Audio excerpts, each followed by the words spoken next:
हम सब ने ये कोशिश तो की ही है ना? नए साल के रेजोल्यूशन, 30 दिन के चैलेंज, लेकिन फिर भी असली टिकाऊ बदलाव इतना मुश्किल क्यों लगता है? पता है क्यों?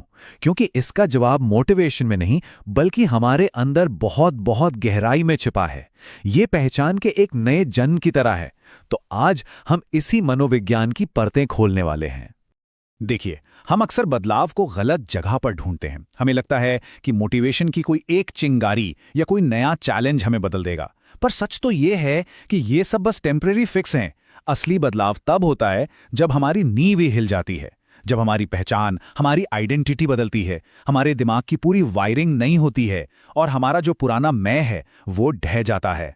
और इसे सिर्फ पॉजिटिव थिंकिंग मत समझिएगा, ये उससे कहीं ज्यादा गहरा है। ये एक इंजीनियरिंग अप्रोच की तरह है, जिसे ह्यूमन सिस्टम इंजीनियरिंग कहा जाता है।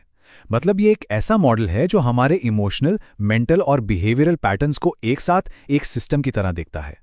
लक्ष्य सिर्फ ऊपर ऊपर से कुछ ठीक करना नहीं है, बल्कि पूरे सिस्टम को ही फिर से डिजाइन करना है ताकि बदलाव हमेशा के लिए टिकें। तो सवाल ये उठता है, अगर सिर्फ और ज्यादा कोशिश करना ही जवाब नहीं है, तो फिर क्या है? जवाब एक बिल्कुल साफ step by step psychological model में है।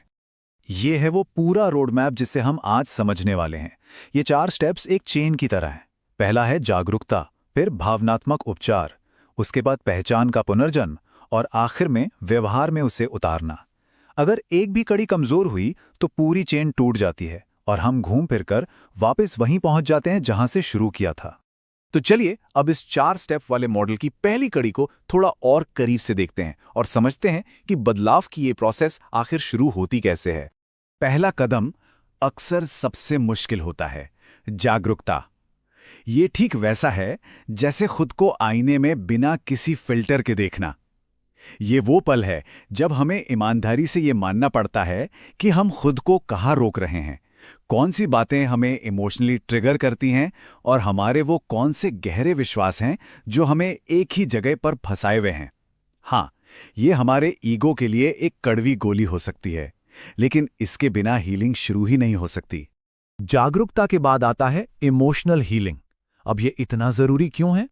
क्योंकि हमारे जो अनसुलझे इमोशंस हैं, जैसे शर्म या कोई पुराना दर्द, वो हमारे रास्ते में एक अनदेखी दीवार की तरह खड़े हो जाते हैं। हमारा दिमाग तब तक एक नई पहचान को पूरी तरह से अपना ही नहीं सकता जब तक हमारा नर्वस सिस्टम सुरक्षित महसूस ना करे। इसलिए अतीत के इस इमोशनल बोझ को हल्का करना कोई ऑप्शन नहीं है, ये एक जरूरत है। और फिर हम इस पूरी प्रोसेस के दिल में पहुंचते हैं, पहचान का पतन और पुनर्जन्म। ये वो पल है जब हमें एहसास होता है कि हम शायद एक ऐसी कहानी जी रहे थे जो हमारी थी ही नहीं, शायद एक विक्टिम की कहानी या एक ऐसे इंसान की जो हमेशा दूसरों से वैलिडेशन चाहता है। यहाँ पर हमारी वो पुरानी सीमित पहचान मर जाती है ताकि एक नई, ज्यादा असली पहचान जन्म ले सके, बिल्कुल एक फीनिक्स की तरह जो अपनी ही राख से दोबारा उठता है। और उसी राग के बीच एक बहुत गहरा सवाल उठता है, अगर मैं वो नहीं हूं जो मैं हमेशा से सोचता आया हूं, तो फिर मैं कौन हूं? ये एक असहज कर देने वाला सन्नाटा हो सकता है, लेकिन सच कहूं तो यही वो पवित्र जगह है जहां असली पुनर्जन्म होता है। एक नई पहचान सिर्फ एक अच्छा विचार नहीं है, ये हमारे कामों से बनती है। यही है चौथा और आखिरी स्टेप, व्यवहारिक एकीकरण। यहां हम अपनी नई पहचान को रोजमर्रा की आदतों और सिस्टम के जरिए हकीकत में बदलते हैं। हर बार जब हम अपनी नई पहचान के हिसाब से काम करते हैं तो हम उस पहचान को और मजबूत करते हैं, तब तक जब तक कि वो हमारी दूसरी आदत न बन जाए। तो सवाल ये है कि ये नई पहचान आखिर बनती कैसे है? ये 5 बहुत ही मजबूत स्तंभों पर टिकी है। इन्हें आप वो औजार समझ सकते हैं जिनकी जरूरत हमें इस नई इमारत को बनाने और संभाले रखने के लिए पड़ती है। पहला स्तंभ है बिल्कुल साफ, क्रिस्टल क्लियर क्लैरिटी। ये जानना कि जाना कहाँ है, आप असल में बनना क्या चाहते हैं, और उससे भी ज्यादा जरूरी, आप अपनी कौन सी पुरानी इमेज को हमेशा के लिए पीछे छोड़ देना चाहते हैं। इस क्लैरिटी के बिना हम बस दिशाहीन होकर यहां वहां भटकते रहते हैं। दूसरा और शायद सबसे जरूरी पिलर है इमोशनल स्टेबिलिटी। ये वो ठोस नींव है जिस पर सब कुछ टिका है।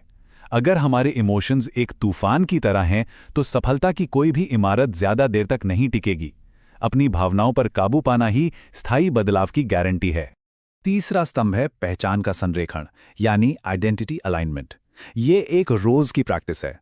हर दिन खुद से पूछना, क्या मेरे आज के काम, चाहे वो छोटे हों या बड़े, मेरी उस नई बेहतर पहचान से मेल खाते हैं जिससे मैं बना रहा हूं? ये एक अंदरूनी कंपास की तरह है जो हमें सही रास्ते पर रखता है। चौथा स्तंभ है सिस्टम थिंकिंग, ना कि सिर्फ गोल्स पर फोकस करना। देखिए, बड़े बड़े लक्ष्य मोटिवेट तो करते हैं, लेकिन वो अक्सर हमें थका भी देते हैं। इसके उलट छोटे छोटे रोज के सिस्टम यानी हमारी दिनचर्या हमें आगे बढ़ाते रहते हैं। याद रखिए, एक मजबूत डेली रूटीन किसी भी बड़े सपने से ज्यादा ताकतवर होता है। और पांचवा स्तंभ है अर्थ और उद्देश्य। जब हमारे काम किसी बड़े मकसद से जुड़े होते हैं, कुछ ऐसा जो हमसे भी बड़ा हो, तो अनुशासन और मेहनत बोझ नहीं लगते, वो सब स्वाभाविक रूप से होने लगता है। उद्देश्य हमारे नर्वस सिस्टम को वो गहरी ऊर्जा देता है जिसकी जरूरत इस लंबी लेकिन फायदेमंद यात्रा में पड़ती है। लेकिन एक बात साफ कर देते हैं, ये सफर हमेशा आसान नहीं होता। रास्ते में एक रुकावट जरूर आती है, जिसे प्रतिरोध चरण या रेजिस्टेंस फेज कहते हैं। और सबसे जरूरी बात यह समझना है कि यह प्रोसेस का एक नेचुरल हिस्सा है, ये किसी असफलता का संकेत नहीं है। ये ट्रांसफॉर्मेशन कर्व दिखाता है कि ये यात्रा असल में दिखती कैसी है। शुरुआत में बहुत उत्साह होता है, नई संभावनाओं की एनर्जी। फिर दूसरा चरण जरूर आता है, प्रतिरोध।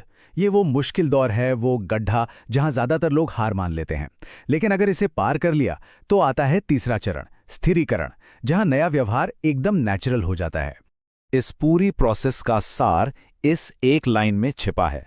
ज्यादातर लोग दूसरे चरण में ही हिम्मत हार जाते हैं, लेकिन जो इसमें टिका रहता है, जो उस प्रतिरोध के पार निकल जाता है, वही असली स्थायी बदलाव हासिल करता है। उस प्रतिरोध को पार करना ही सफलता और विफलता के बीच का असली अंतर है। तो फिर आखिर मंजिल क्या है? यहां एक बहुत जरूरी बदलाव है जिसे हमें समझना होगा। इस यात्रा का लक्ष्य परफेक्ट या एकदम दोष रहित बनना नहीं है, बल्कि संपूर्ण बनना है। परफेक्शन एक भ्रम है, एक ऐसा लक्ष्य जिसे कभी पाया नहीं जा सकता। असलियत इंटीग्रेशन और संपूर्णता में है। इसका मतलब है अपने हर हिस्से को स्वीकार करना और उसे अपनाना, अपनी अच्छाई और अपनी छाया, अपनी ताकत और अपनी कमजोरी। यही सच्ची मनोवैज्ञानिक मैच्योरिटी है। तो अंत में ये सब कुछ इस एक शक्तिशाली फॉर्मूले पर आके टिक जाता है। इमोशनल हीलिंग प्लस एक नई सोची समझी पहचान, प्लस उस पहचान से मेल खाता हुआ व्यवहार, और प्लस जीवन का एक गहरा अर्थ। इन चारों को मिलाकर ही वो स्थिर, स्थायी परिवर्तन मिलता है जिसकी हम सभी को तलाश है। और आखिर में याद रखने वाली सबसे गहरी सच्चाई ये है, बदलाव कोई बाहरी चीज नहीं है जिसे हमें ढूंढना या हासिल करना है। ये हमारे अंदर पहले से मौजूद एक क्षमता है जो बस बाहर आने का इंतजार कर रही है। ये बाहर से नहीं आता, ये भीतर से ही प्रकट होता है।